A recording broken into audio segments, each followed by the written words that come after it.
পরিবর্তন হলো এবং পরিবর্তনই গতিশীল, পরিবর্তনই একমাত্র কনস্ট্যান্ট জিনিস যেটা সমাজের মধ্যে থাকবে, সর্বত্র থাকবে, তাই পরিবর্তন হবেই।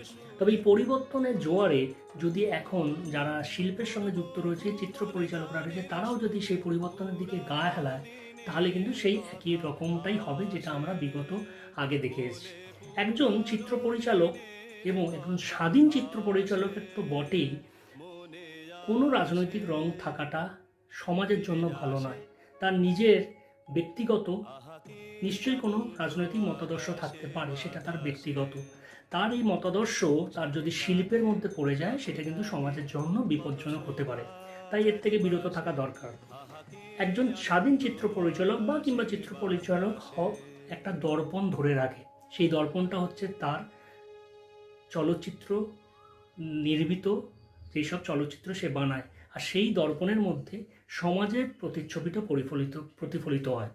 যদি একজন চিত্র পরিচালকের কোনো রাজনৈতিক রং মেখে তাদের দিকে ঠেলে দেয়, তাহলে কিন্তু সেটা ঠিক কখনোই নয়।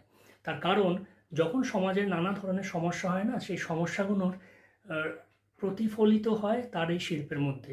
আমার গুরু অর্থাৎ সত্যজিৎবাবু বলেছেন, যখন সমাজে কোনো ধরনের সমস্যার সম্মুখীন হয় জনসাধারণরা, তখন তারা কিন্তু তার সমাধানের রাস্তাটা খোঁজার চেষ্টা করে আমাদের অর্থাৎ চিত্র পরিচালকদের বানানো নির্মিত চলচ্চিত্রে বা ডকুমেন্টারিতে।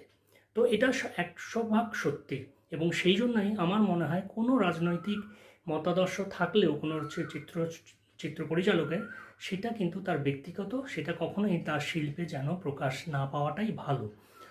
আশা করি আমার বক্তব্য আমি বোঝাতে পারলাম।